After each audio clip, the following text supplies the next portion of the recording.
Hello and welcome back to Lois and Morgana Davidson Art. It's Lois here and I'm in my studio today and I've just painted this simple landscape painting. It's very loose, it's very fresh, minimal brushwork. Most of it's painted wet in wet with one big brush and just a few details added towards the end.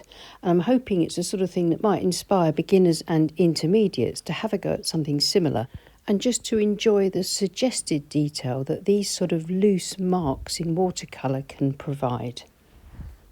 Whether you're working outside on plein air or in your studio or from a photograph, I always advise sketching the scene out roughly first, and then you can make sure that your composition looks nice and that it looks sort of fairly balanced, but also it provides a roadmap, because once you start painting wet in wet, then we're sort of pretty much limited by the timing of the paper, the timing of the paint drying, all that kind of difficult stuff with watercolour painting.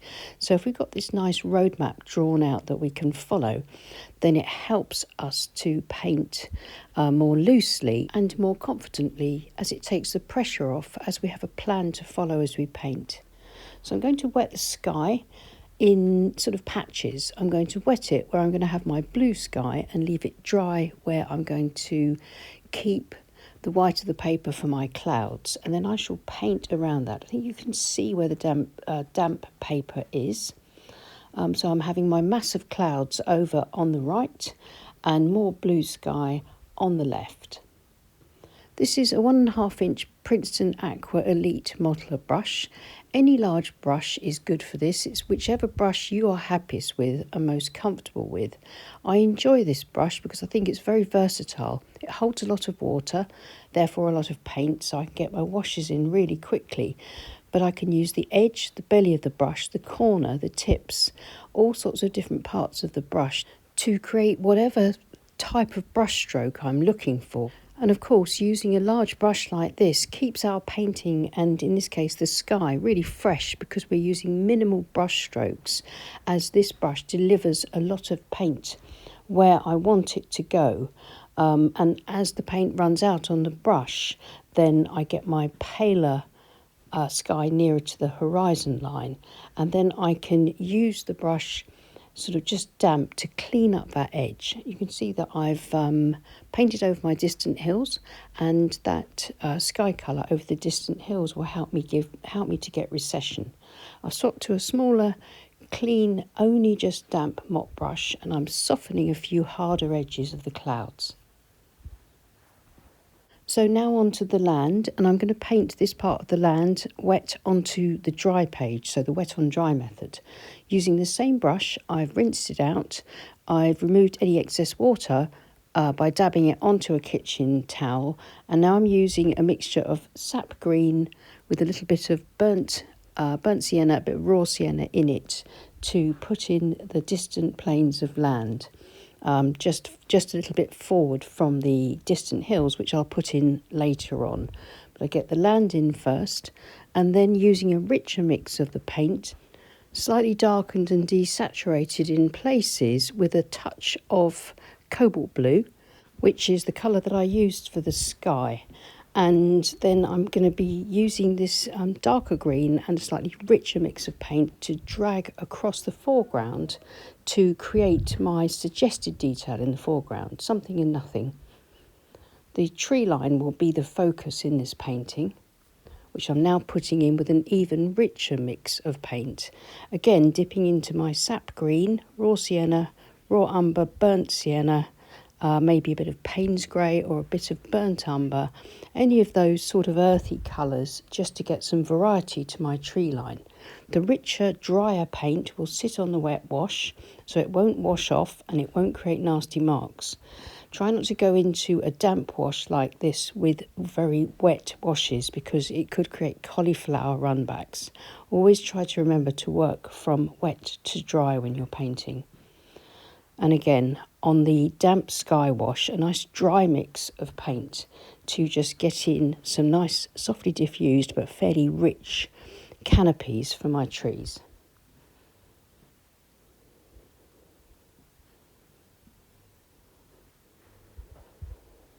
Still using the same brush for the tree canopies. You can see I'm using the corner. And then back to the tips to get the tree line in. Adding a bit more of that sort of richer orangey colour just to give those trees some more variety and depth and distance. And then dabbing a bit of that desaturated green across the foreground on the left just to add some texture. I'm using Milford cold press watercolour paper today. It's a nice good quality cotton paper and it takes these wet washes really well. I would advise you to use the best paper that you can afford, and then you can get away with virtually any old cheap brushes and any old cheap paint for your practice. But I think if you can get some nice paper, it will really help you because it's much easier to paint on good quality paper than it is on cheap watercolour paper. Using a palette knife now, scraping in my tree trunks and branches through the rich paint just to start them off, and I can paint the darks in later on. If you don't like this technique, then just leave this until the painting's completely dry and then add trunks and branches towards the end.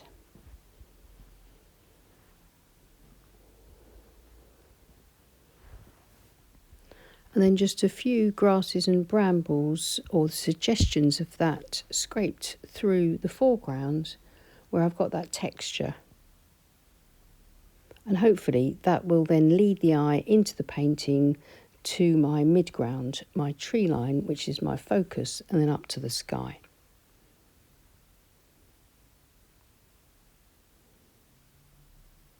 Once I'm happy with that, then I can leave the painting to dry completely. And once it's dry, it should only need a few more details just to bring the painting together. And while it's drying, I'll just get in a quick plug for my new book, Landscapes in Watercolour, Techniques and Tutorials for the Complete Beginner.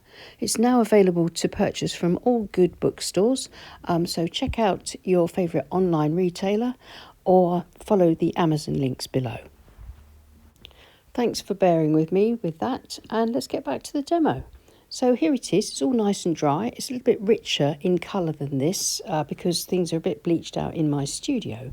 But now, using the wet on dry method, I'm going to bring the painting together with a few final details. So I'm using a size 14 Escoda Perla round brush to put in the distant hills. I've mixed my green with a little bit of cobalt blue and a bit more of the raw sienna to make a sort of greyish greenish blue for the distant hills. Just very sort of light to mid value, and I'm just dragging it across, following my pencil line that I can still see faintly through the sky wash. Hope you can see that this sort of greyish greenish blue gives us a sense of depth and distance as it sort of adds that aerial perspective to the painting with those distant hills, making sure I bring them along behind and behind the trees, so that the trees you can sort of see the hills through the tree trunks, and that in itself helps to emphasise the depth and distance too, and to draw our eyes to these trees as the point of interest. I've cleaned off the brush, it's just damp. I'm now going to use it to soften the transition between the distant hills and the slightly closer distant fields. And now, using my dark green, I've added a bit of burnt umber, burnt sienna and a bit of Payne's grey to it to create sort of nice sort of dark brown. And I'm using my number 2 rigger brush and painting on and around the marks that I scraped through the damp paint earlier to create my tree trunks. So I want some that are solid black, some that are sort of dotted so that it looks like maybe silver birch bark or something like that. I want a nice tangle of branches linking those canopies. So following the shapes of the canopies and placing my branches where they look as if they should be leading from the trunks out up through the canopies.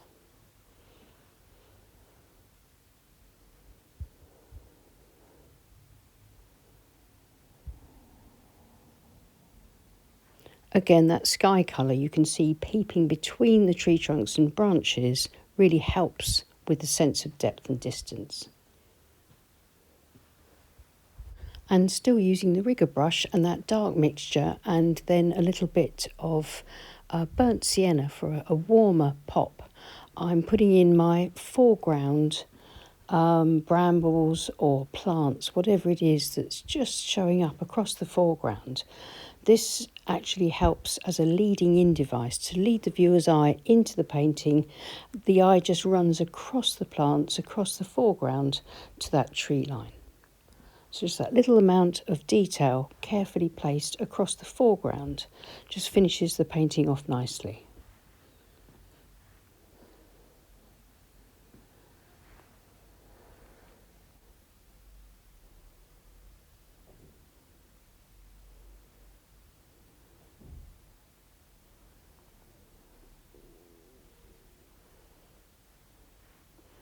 And then still using the rigger and that same dark mixture, I'm just going to put a few little dashes in across that tree line in the midground to indicate or suggest a fence running across between the trees. I'll just map it in to start with, just put some rough loose lines, some horizontals just to join the fence. Trying not to be too exact, just keeping it nice and loose and nice and rough.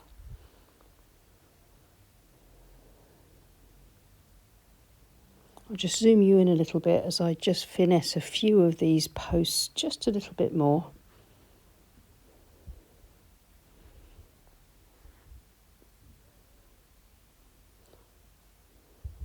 I just think that adds a nice touch to the middle ground.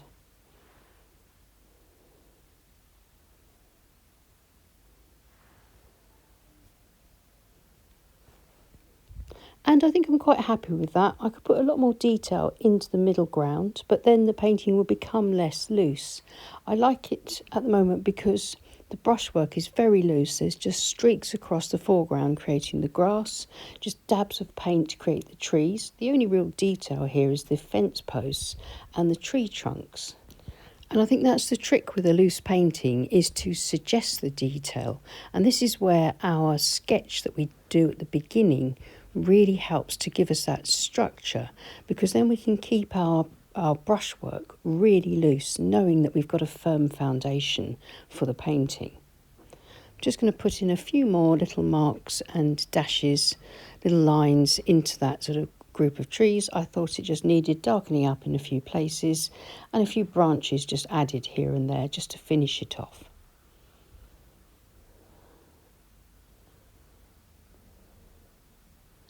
And here's the finished painting, and this is sort of a better representation of the finished colours.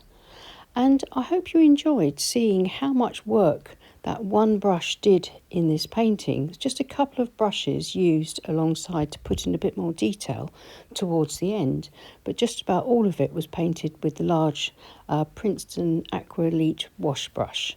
And of course you can do this sort of thing with any large wash brush. You could use a large mop brush that comes to a good point. They're incredibly versatile for big brush watercolours. And of course, there are the Harkey brushes that the late great Ron Ranson favoured for his loose watercolour paintings. So that's it for today. I hope this was useful to you. If you enjoyed the video, then please click on the thumbs up button. And if you're not subscribed to our channel, then we'd really appreciate it if you would. It's free to do, and it really helps us with our reach. And thank you so much to everybody that supports the channel on Patreon. I'll see you again soon. Take care and happy painting. Bye.